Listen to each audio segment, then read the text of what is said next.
네, 1장부터 지금까지 분쟁이라는 주제를 계속 다뤄오면서 바울은 이 고린도 성도들이 맞다고 여기는 세상의 지혜와 하나님의 지혜가 완전히 다르다, 이 점을 하나씩 계속해서 설명하고 있습니다. 오늘 우리가 본 본문도 그 흐름 안에 있죠. 6절입니다. 형제들아, 내가 너희를 위하여 이 일에 나와 아볼로를 들어서 본을 보였으니 이는 너희로 하여금 기록된 말씀 밖으로 넘어가지 말라 한 것을 우리에게서 배워 서로 대적하여 교만한 마음을 가지지 말게 하려 함이라.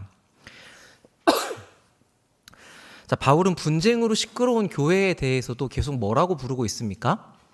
형제들아 라고 이야기하고 있습니다. 그러니까 어떤 문제가 있더라도 일단 그리스도라는 반석 위에 있다고 한다면 한 몸이라는 생각을 바울은 결코 놓지 않았던 것이죠. 그런데 그렇다고 해서 마냥 좋은 게 좋은 거라고 이야기하지 않습니다.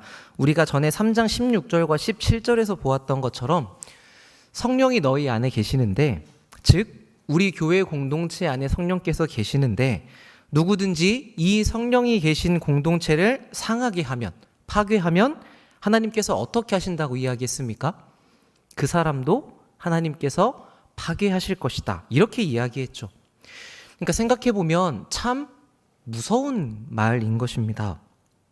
그래서 이 말씀을 우리가 마음에 품고 있다면 교회에 대해서 우리가 무엇인가를 행동하려고 할 때 더 신중해지는 것 같아요. 그러니까 내 생각에는 이게 맞는 것 같은데, 그런데 혹여나 내가 아직 모르는 부분 또는 내가 고려하지 못하는 부분에서 내 행동이 교회를 상하게 만들지는 않을까, 그러니까 더 고민하고 기도하고 또 주변에 조언을 구하게 되겠죠. 그러니까 바울은 예수님께서 핏값 주고 사신 교회, 성령이 하나 되게 하신 공동체를 진심으로 중요하게 여겼습니다. 그렇기 때문에 이 귀한 공동체를 망치려 드는 세력에 대해서는 더 강하게 경고를 했던 것이죠. 이런 교회를 향한 사랑 안에서 바울은 계속 권면을 이어갑니다. 내가 너희를 위해서 나와 아볼로를 가지고 본을 보였다고 이야기하죠.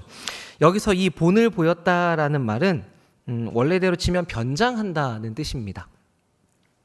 우리 청년들이 평소에는 이제 좀 편하게 입고 다니다가 뭐 면접이나 결혼식이나 이런 경우에 이제 풀 메이크업을 하고 옷을 아주 잘 차려입고 나타날 때가 있습니다. 그럼 이제 제가 되게 예쁘다, 멋지다, 그리고 평소에도 좀 그렇게 하고 다녀라, 이렇게 칭찬을 좀 해주는데, 한 번은 정말 제가 전혀 못 알아볼 정도로 완벽하게 변신을 하고 나타난 자매가 있었어요. 제가 진짜 인사를 못하고 그냥 지나갔습니다. 모르는 사람인 줄 알고. 그랬더니 청년들도 나중에 저한테 찾아와서 얘기하더라고요. 저 친구가 오늘은 화장이 아니라 변장을 하고 왔다고. 그래서 자기들도 못 알아봤다고 그렇게 얘기하더라고요. 지금까지 바울은 이제 편지를 쭉 쓰면서 자신과 아볼로를 데려와서 이런 식으로 여러 가지 변장을 했습니다.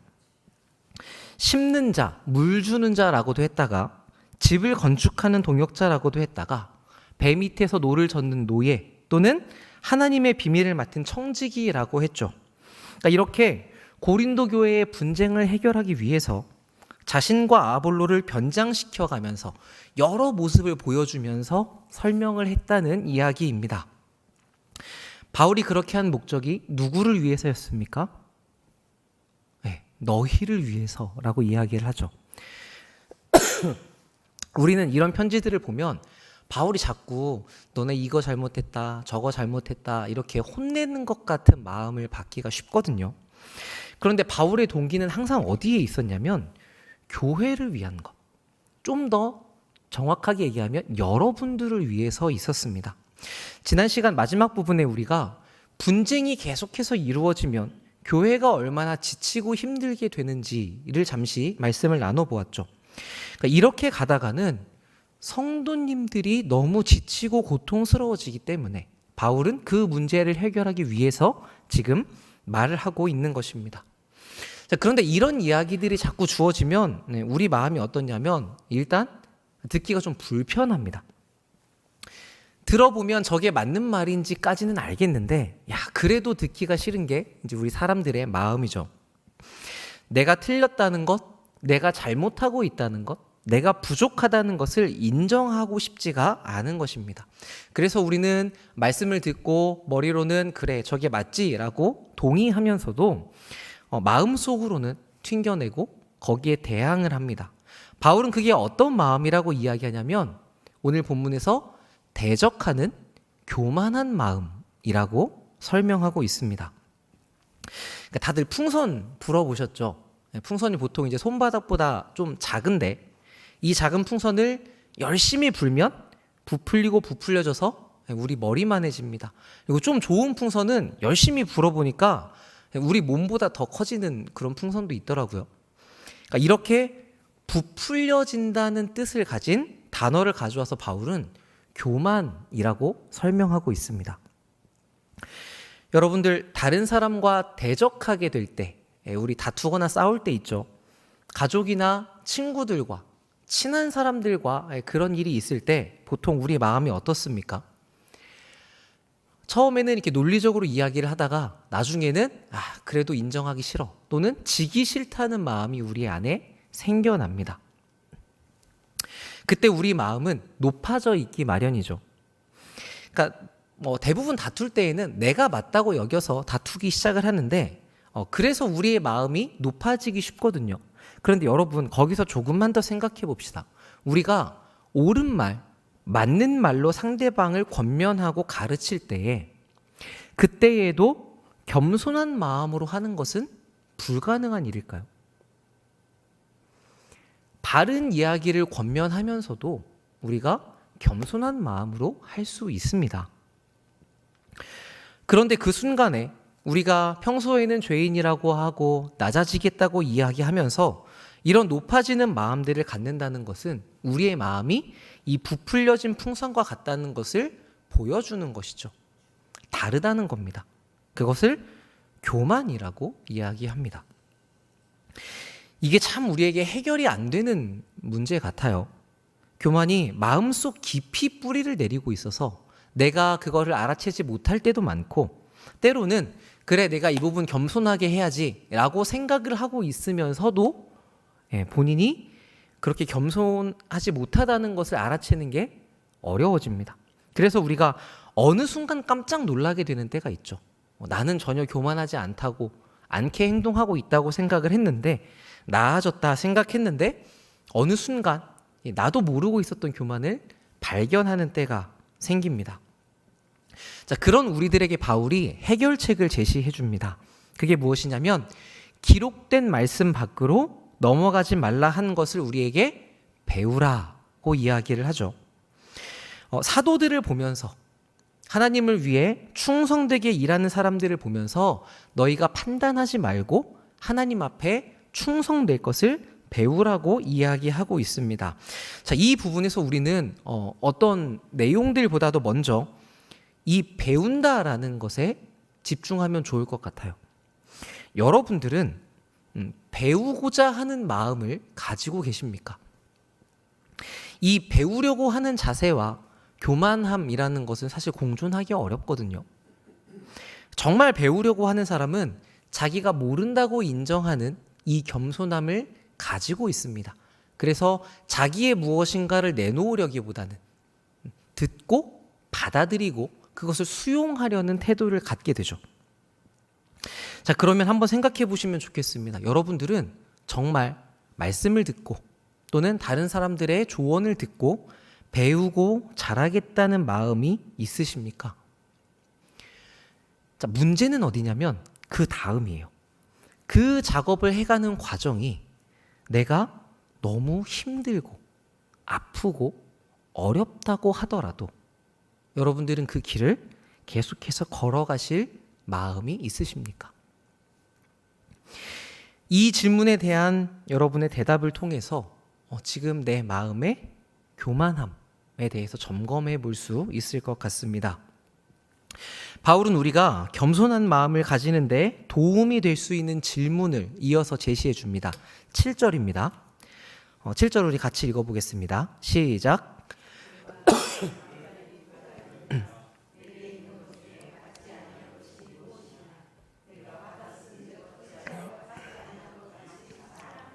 아멘. 이 질문 앞에서 낮아지지 않을 사람이 없죠. 누가 너를 구별하였느냐?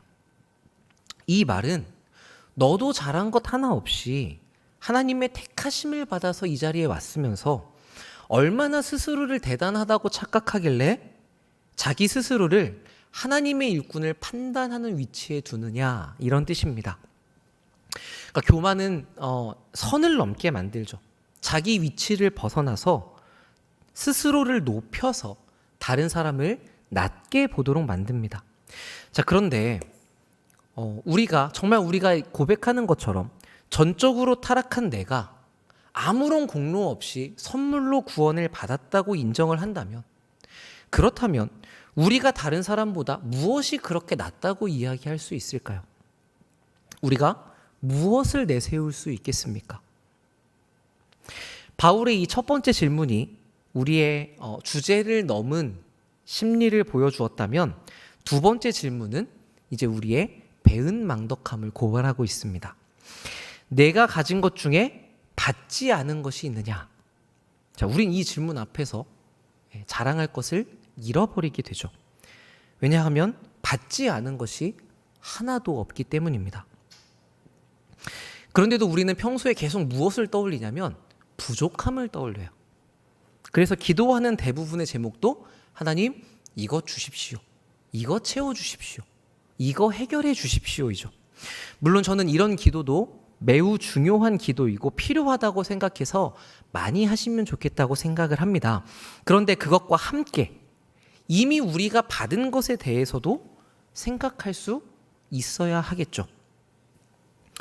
저보다 여러분들이 더 잘 아실 것 같습니다. 우린 이 땅에 빈손으로 오지 않습니까? 그리고 사실 태어나기 전에는 우리의 존재 자체도 없었던 사람들입니다. 그런데 그랬던 우리가 하나님께로부터 영혼과 몸을 받아서 존재하게 되었죠. 그리고 그렇게 세상에 태어났는데 태어나도 동물들처럼 혼자 살아낼 수가 없어서 하나님께서 가정과 부모와 주변의 사람들을 다 준비시켰고 우리가 자라는 데 필요한 모든 것들을 그분들을 통해서 공급해 주셨습니다. 그래서 우리가 여기까지 살아올 수 있었던 것이죠. 지금 여러분들이 가지고 계신 것 중에 하나님께 받지 않은 것이 있습니까? 우리의 집과 옷과 식사들, 가족, 친구, 사람들. 빈손으로 나온 우리가 이렇게나 많이 가지고 있지 않습니까? 그러니까 이런 말씀을 드리면 감사하는 부분도 있지만 내가 열심히 노력한 결과도 있다라고 이제 마음속에 생각하시는 분들도 있으시더라고요. 네, 맞습니다. 여러분들이 열심히 노력하신 부분이 있죠. 자, 그런데 나만 그렇게 열심히 산 것입니까? 그리고 나보다 더 열심히 살고 싶었던 사람은 없을까요? 대학생인 한 친구가 알바를 참 여러 가지를 하느라 학교 공부를 별로 할 시간이 없었던 것 같아요. 그래서 성적이 그렇게 잘 나오지 못했습니다. 그러자 이 성적 장학금을 받은 친구가 이 친구에게 조언이라고 이렇게 얘기를 해준 거예요. 그 아르바이트를 할 시간에 공부를 더 열심히 해서 좋은 성적을 받으면 성적도 좋고 장학금도 받고 앞으로 취업할 때도 유리하니 이게 여러모로 더 좋은 것 같다라고 얘기해 주었습니다. 그러자 아르바이트를 하는 친구가 그 친구에게 이렇게 이야기를 한 거예요. 나는 내가 아르바이트를 하지 않으면 당장 이번 달 고시원비를 낼 수가 없고 당장 학교 식당에서 밥을 사 먹을 돈을 구할 수가 없다. 그러니까 너는 공부만 할 수 있는 그 환경을 가지고 있는 게 얼마나 큰 복인지를 모르는 것 같은데 나라고 이렇게 살고 싶어서 사는 게 아니야. 아마 비슷한 이야기를 들어보셨을지 모르겠습니다. 저는 이런 이야기를 들을 때마다 생각하게 되는 것 같아요. 내가 저 사람이 처해 있는 상황을 다 모르면서 내가 봤을 때 맞다고 생각하는 이야기를 너무 쉽게 하는 것은 아닌가. 그리고 더불어서 내가 당연히 여기고 있던 이 환경이 또는 내가 부족하다고 여기고 있던 환경이 사실은 정말 감사해야 될 부분이구나라는 것도 깨닫게 되는 것 같습니다. 그러니까 누군가와 비교해서 상대적으로 내가 더 우위에 있어서 감사한다기보다는 내가 당연히 여겼던 부분에서 감사해야 될 영역을 발견하게 되는 것이죠. 그러니까 이런 생각을 하다 보면 우리가 가지고 있는 은사, 재능, 지식, 실력까지도 내가 얼마나 열심히 노력해 왔느냐는 별개로 하나님께 받았다는 것을 우리가 인정할 수밖에 없을 것 같습니다. 그러니까 그러면서 우리의 마음이 겸손해지는 것이죠. 그리고 시간이 지나면서 여러분들 깨달아 가시지 않습니까? 옛날에는 내가 열심히 하면 그만큼의 보상이 돌아오는 줄 알았는데 세상을 살아보니 이 악한 세상에서 노력한 만큼 거둘 수 있는 것도 하나님이 주시는 은혜라는 것을 알게 되죠. 자, 그런데 거기서 더욱 감사한 것은 무엇입니까? 우리의 노력으로 가질 수 없는 것들도 하나님께서 베풀어 주신다는 것입니다. 해와 달과 별들, 오늘 이렇게 쏟아지던 비와 땅과 식물들, 그러니까 우리의 힘으로 만들어낼 수 없는 것들, 자연과 우주에 속한 것도 하나님께서 우리의 필요를 따라 다 공급해 주십니다. 그러니까 이 일을 하나님이 너무나 성실하게 하셔서 사실 우리가 당연하게 여기고 잊어버릴 때가 많죠. 감사를 잊어버리게 되는 게 문제라면 문제랄 수 있는데 하나님께서 그렇게 우리에게 모든 것을 다 공급해 주십니다. 그러니까 이처럼 우리가 무엇을 받았는지를 알아갈수록 더 큰 감사가 따라오게 되죠. 그리고 중요한 것은 그렇게 우리의 감사가 풍성해지다 보면 우리의 생각과 태도도 달라지게 된다는 점입니다. 아까 제가 앞에서 옳은 권면을 하면서 어떻게 겸손한 마음으로 할 수 있는가 이 부분을 말씀을 드렸는데 어떤 일에 있어서 보통 내가 맞고 저 사람이 틀릴 때 우리는 이제 처음엔 잘 가르쳐 주려고 하죠. 근데 그게 두세 번 반복되면 어떻게 되냐면 이제 짜증이 나기 시작합니다. 도대체 왜 이걸 모르느냐? 그리고 가르쳐 주는데도 왜 못하느냐? 이제 우리가 잘 이해가 안 되니까 이제 점차 감정이 올라오는 거죠. 그런데 받은 줄을 아는 사람들은 이 부분을 나에게 알게 하시고 내가 할 수 있도록 허락해 주신 게 하나님이시라는 것을 알기 때문에 그러니까 단지 지금은 내가 저분보다 이 부분을 먼저 받았을 뿐이라는 것을 알기에 거기서 교만하지 않고 먼저 감사할 수 있습니다. 그리고 그렇기 때문에 그 겸손한 자세로 상대방에게 권면할 수 있고 더불어서 하나님께도 저분에게 나에게 가르쳐 주셨던 것처럼 이 진리를 알려주시기를 우리가 구할 수 있는 것이죠. 반대의 경우에도 그렇습니다. 내가 틀리거나 내가 실패했을 때, 내가 무슨 일이 잘 되지 않을 때 우리는 되게 낙심하고 크게 절망하고 자신을 자책하는 경우가 많은데 그때에도 우리가 감사함으로 받을 수 있죠. 내가 틀렸어도 하나님께서 다른 사람을 통해서 나를 가르쳐 주신다고 생각할 수 있기 때문입니다. 세상에 전부 다 맞는 사람, 전부 다 옳은 사람이란 없습니다.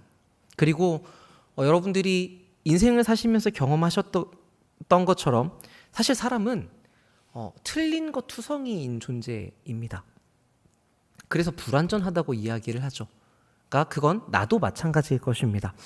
그래서 사실 우리는 어떤 사람들이냐면 틀리는 만큼 더 배우는 사람들입니다.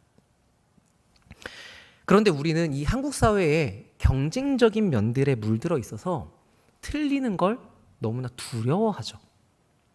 그러니까 거기서 우리가 자유로워지는 것이 필요합니다. 어차피 내가 못하는 부분이라면 틀리게 돼 있거든요. 그러면 빨리 틀려야 빨리 배울 수 있습니다. 근데 이것을 내가 인정하지 않고 배우려고 하지 않으면 나의 성장이, 나의 교정이 늦춰지게 되는 것이죠. 그럼에도 불구하고 우리는 자존심이 상하기 때문에 이 틀렸다는 걸 잘 인정하려고 하지 않습니다. 그래서 뭐라고 얘기하냐면 막 얘기하다가 결국 나중에는 이럴 거면 안 하고 만다고 이야기를 하죠. 네, 그렇게 힘든 자리까지는 안 갈 거야 라고 멈추는 것입니다. 누구나 그런 부분이 있는 것 같아요. 우리 마음에는 힘든 걸 피하고 싶고 또 거기에서 더 가지 않고 싶은 마음이 누구나 있죠. 그래서 이런 일은 벌어지기 마련인데 그때마다 우리에게 무엇이 필요하냐면 그런 나를 잘 타일러가는 과정입니다. 다른 사람에게 배우는 것이 내가 자존심 상할 일이 아니라 하나님께서 나에게 가르쳐 주려고 선지자를 또는 천사를 보내어 주신 것이다. 앞에서 본 것처럼 하나님께서 저 사람에게 먼저 가르쳐 주신 은혜가 있는 것이다. 그래서 하나님께서 저 사람에게 일하셨구나를 우리가 먼저 감사할 수 있죠. 자, 그런데 거기서 멈추는 것이 아니라 하나님이 저 사람에게 일하셨구나 해서 끝나는 것이 아니라 그 사람에게 주신 은혜를 통해서 나도 배움으로써 그게 나에게까지 은혜가 되는 것입니다. 하나님은 이렇게 우리 각자에게 다른 은혜와 다른 가르침과 다른 분야의 성장들을 허락해 주시고 우리가 서로 그 은혜들을 나눔으로써 함께 자라가도록 만드십니다. 그러니까 하나님은 진짜 손해보지 않으시는 분 같아요. 하나를 하나로 두지 않고 그 하나가 흘러서 여럿을 만들어내게 하십니다. 그러니까 이것이 공동체 안에서 우리가 누릴 수 있는 풍성함인 것이죠. 자, 이렇게 생각해 본다면 우리가 많은 은혜를 놓치는 한 가지 원인은 이 나를 성장시키려는 하나님의 가르치심을 우리가 인정하지 않고 내 감정과 내 자존심에 관심을 두면서 내가 틀리지 않겠다고 내가 전에 배웠던 것, 내 기준을 붙잡고 있기 때문일 수 있습니다. 이 고린도 교회 사람들도 딱 이 기로에 놓여 있던 것이죠. 그들은 자기가 받은 복음을 가지고 이미 우리가 다 왕이 되었다고 여기면서 살고 있었습니다. 그러니까 서로가 다 왕이니까 어떻게 돼요? 다툼이 계속 벌어지는 것이죠. 그런데 바울은 이 감사와 자랑을 대조시키면서 8절 말씀을 이어갑니다. 이 부분은 제가 좀 더 이해하기 쉽도록 공동 번역본으로 가져왔는데 화면에 잠깐 올려주시면 우리 같이 읽어보도록 하겠습니다. 고린도서 4장 8절. 예, 맞습니다. 같이 읽어보겠습니다. 시작.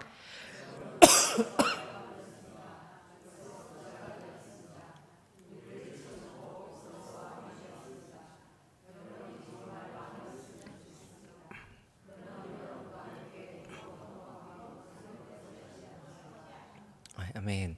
이 8절의 의미가 이런 뉘앙스거든요. 그러니까 고린도 사람들이 이미 왕인 것처럼 살고 있었지만 바울이 뭐라고 얘기해요? 아니라는 거예요. 왕인 척을 하고 있을 뿐. 그래서 바울이 뭐라고 얘기하냐면 차라리 여러분들이 진짜 왕이었으면 좋겠다. 이렇게 이야기를 하죠. 그러니까 여기서도 뭘 보여줍니까? 고린도 성도들이 가지고 있던 생각과 바울의 생각이 전혀 다르다는 것을 또 보여주고 있죠. 이런 극명한 대조는 이 사도들을 어떻게 바라보았는가 하는 그 인식에서도 똑같이 드러납니다. 우리 9절 보겠습니다. 내가 생각하건대 하나님이 사도인 우리를 죽이기로 작정된 자같이 끄트머리에 두셨음에 우리는 세계 곧 천사와 사람에게 구경거리가 되었노라. 자, 이 당시 로마는 전쟁을 참 많이 했던 나라였거든요. 근데 전투에서 승리를 하고 돌아오면 왕이나 장군이 가장 앞에서 축하를 받으면서 이 개선 행군을 했다고 합니다. 퍼레이드를 한 거죠. 그러면 이 왕과 장군 뒤로 귀족이나 사제가 따르고 그 뒤로 군인들이 전리품을 가득 실은 마차를 가지고 행진을 합니다. 그럼 이 행렬의 가장 끝에 누가 있냐면 사슬에 매여 있는 전쟁 포로들이 있었어요. 그러니까 이들은 행진 내내 로마 시민들에게 구경거리가 되었다가 이 행사를 마치고 나면 죽임을 당하거나 원형 경기장에서 검투사로 또는 짐승들에게 던져졌다고 합니다. 그러니까 바울은 자기를 이 대열의 가장 끝에 있는 사람, 사형 선고를 받아서 검투장에서 구경거리로 죽게 된 사람이라고 소개하고 있습니다. 그러니까 이 한 장면에서 고린도 사람들의 위치와 바울의 위치가 참 극명하게 갈리는 것을 볼 수 있죠. 고린도 사람들은 가장 앞에서 왕노릇을 하고 있었는데 바울은 가장 끝자리에 있었습니다. 여러분, 왕이라고 하면 어느 자리가 어울리겠습니까? 당연히 앞자리가 어울리겠죠. 그런데 이 장면은 바울이 왜 이 이야기를 썼냐면 예수님께서 십자가를 지고 끌려가시다가 공개적으로 죽임을 당하신 그 장면과 겹쳐 보이도록 설명하고 있습니다. 진짜 왕, 우리의 겸손의 왕이신 분이 계셨던 자리가 어디였습니까? 죽음이 작정되어 있던 끄트머리, 많은 사람들에게 구경거리가 되었던 자리라는 것이죠. 그러니까 바울은 자신과 동역자들이 지금 그 자리에 서 있다고 이야기합니다. 그리고 구경거리가 되었는데 사람들에게만 구경거리가 된 게 아니라 누구에게도 구경거리가 되었다고 합니까? 천사에게도 구경거리가 되었다고 이야기를 하죠. 이렇게 말함으로써 우리의 삶을 땅 위에만으로 한정짓지 않고 천사도 바라보는 우주적인 무대로 확대를 시키고 있는 겁니다. 그러니까 이게 무슨 의미냐면 우리가 수많은 사람들 중에 하나로 살고 있는 것이 아니라 하나님의 자녀로서 이 세상도 주목하고 이 천사도 주목하는, 모든 것이 우리의 삶을 주목하는 그런 주인공과 같은 삶을 살고 있다는 것입니다. 이 대조가 10절에서도 계속 이어지고 있죠. 우리는 그리스도 때문에 어리석으나 너희는 그리스도 안에서 지혜롭고, 우리는 약하나 너희는 강하고, 너희는 존귀하나 우리는 비천하여. 자, 앞에 1장 26절에서 바울은 고린도 사람들의 부르심에 대해서 육체를 따라 지혜로운 자가 많지 않고 강한 자가 많지 않고 문벌이 좋은 자가 많지 않다고 이야기를 했습니다. 그런데 여기서는 완전히 반대로 이야기하고 있죠. 너희는 지혜롭고 강하고 존귀하다. 이것은 그들이 그리스도 안에 있는 사람들이기 때문에 그런 정체성을 가진 존재가 되었다는 것을 우선적으로 인정하는 내용입니다. 그런데 그것과 동시에 무엇을 말하냐면 그런 존재로 너희가 새 피조물이 되었는데 실제로도 그러하냐는 것이에요. 너희들이 스스로 지혜롭고 강하고 존귀하다고 여기고 있지만 사실 너희들은 그리스도 안에서 그런 존재가 되지 못하고 있다라고 비판하고 있는 것이죠. 이들은 그리스도 안에 있지만 여전히 자기가 보기에 옳은 세상의 지혜를 따르고 있었습니다. 그래서 앞에서 바울이 이들에게 뭐라고 얘기했습니까? 영적인 아이, 육에 속한 사람들이라고 이야기를 했죠. 자, 그런데 반대편에 있는 사람들, 사도들은 어땠습니까? 영에 속한 사람들, 이들은 학식이 있는 사람들이었어요. 바울만 해도 그 당시에 최고의 학자였지 않습니까? 그런데 그 사람이 구경거리가 된 것은 무엇 때문이었습니까? 그리스도 때문에 어리석은 자가 되었다고 이야기를 하죠.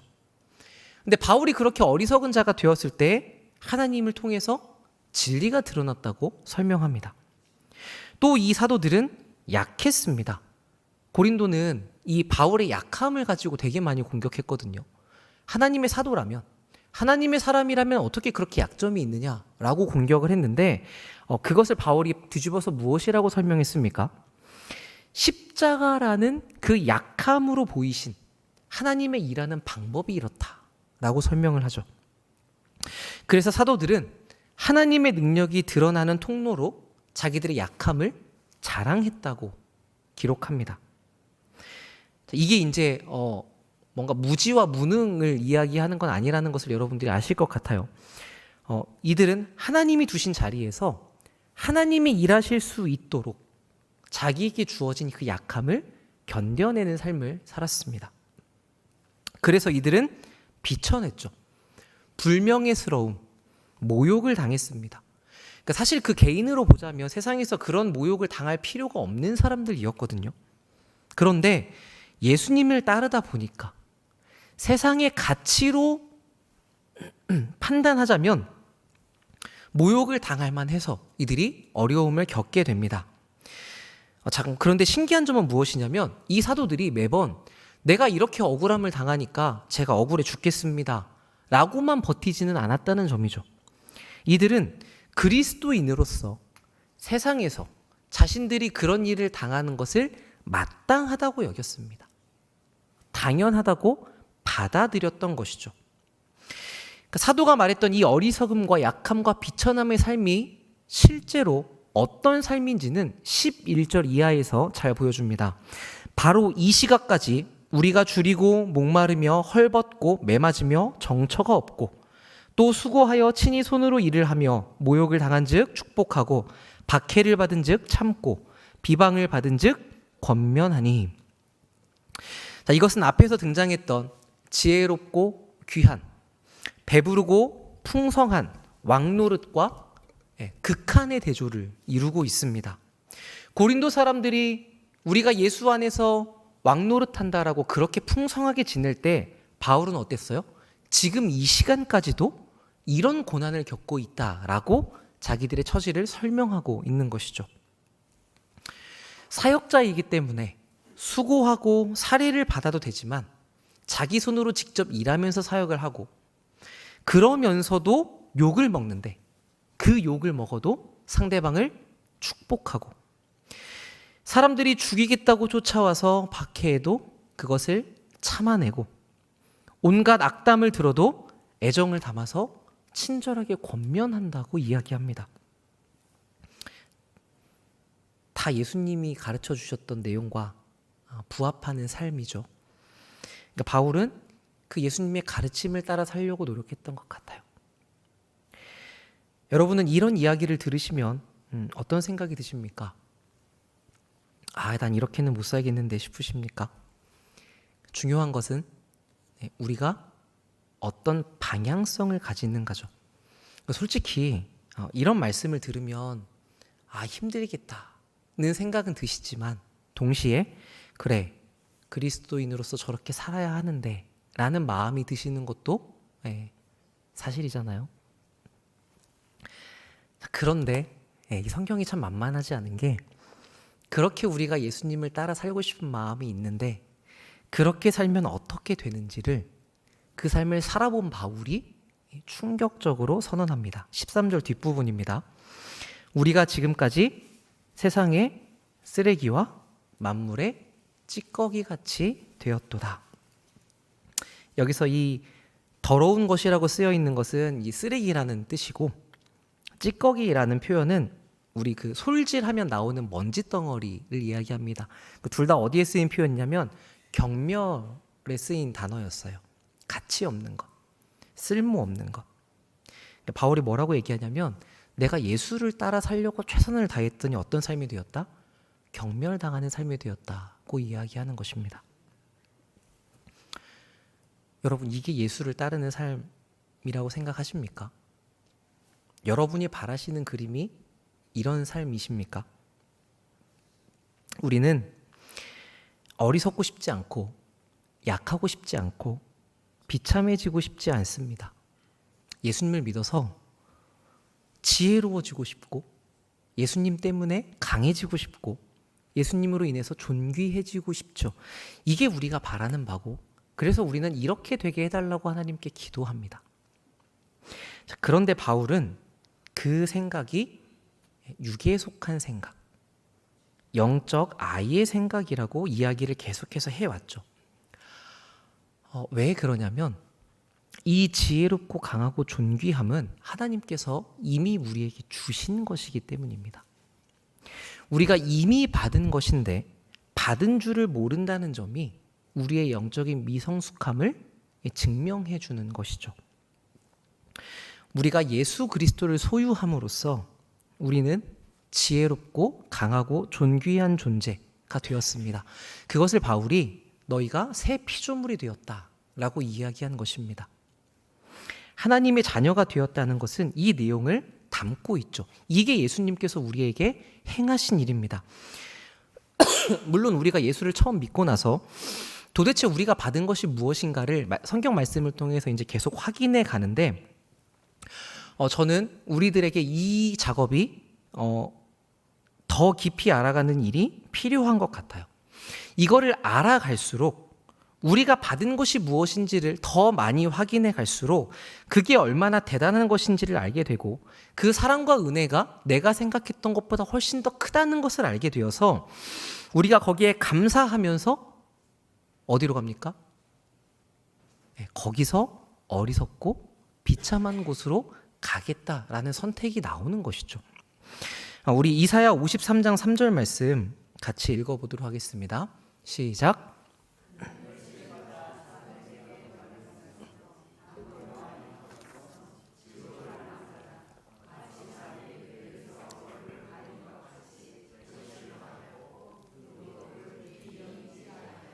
아멘. 예수님께서 그렇게 사셨었죠. 여러분들이 그리스도를 따라갈 때 힘들다고 느껴지는 부분들, 그러니까 우린 이런 말씀을 보면서도 예수님 참 힘드셨겠다라고 생각하거든요. 근데 우리가 겪는 어려움은 죽을 맛이죠. 그렇게 본다면 예수님께서 겪으셨던 고통과 고난의 어려움이 이런 거였겠구나, 이것보다 더 큰 것이었겠구나 라고 우리가 생각할 수 있습니다. 그런데 여러분, 예수님이 사신 삶이 억지로 사신 삶이었습니까? 예수님이 어쩔 수 없이 이 땅에 오셨고 억지로 하나님의 뜻이기 때문에 끌려가 십자가를 지셨습니까? 성경은 그렇게 이야기하지 않죠.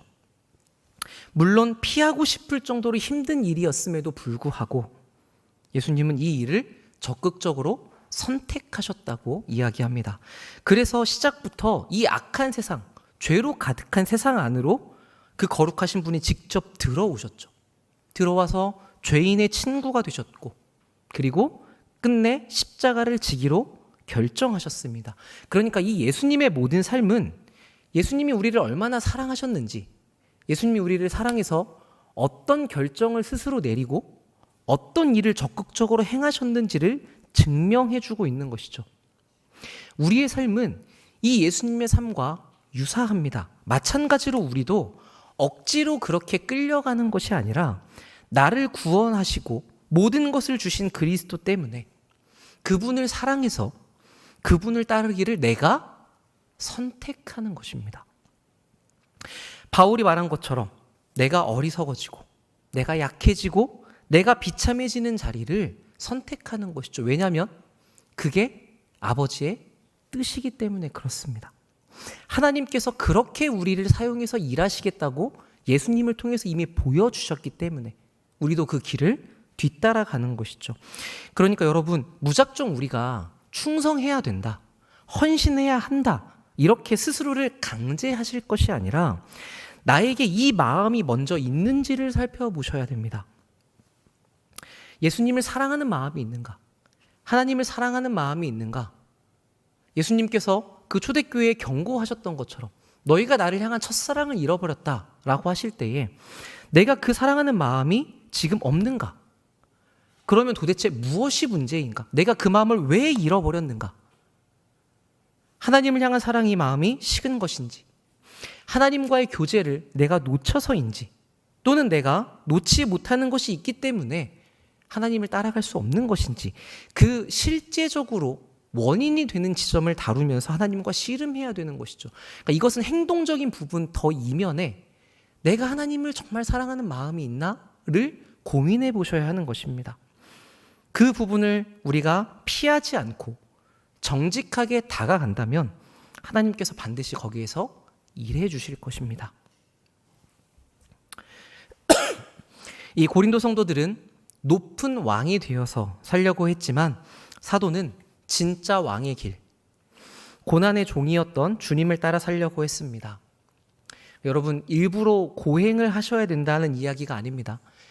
고난을 받는 것이 핵심이 아니라 이 바울처럼 부요함이든 결핍이든 관계없이 내가 주님을 따라갈 것인가, 십자가를 지고 낮은 곳으로 갈 것인가, 이 마음의 문제입니다. 저는 여러분들이 오늘 바울과 같이 이야기할 수 있는 예수님의 참된 제자이시기를 바랍니다. 내가 생각하는 세상 좋은 왕 노릇이 아니라 진짜 왕이 가신 그 낮은 길을 여러분이 따라가셨으면 좋겠습니다. 지금 나의 위치는 어디 있을까요? 그런 척 왕인 것처럼 그 노릇을 하고 있습니까? 아니면 정말 이 왕의 길을 따라 걸으려고 하고 계십니까? 한번 깊이 생각해 보시고 여러분이 계신 자리에서 예수님의 십자가를 향하여서 한 걸음 더욱 내딛는 그런 복된 오늘이 되시기를 바랍니다.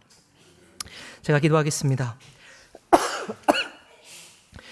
사랑하는 아버지, 은혜를 감사합니다.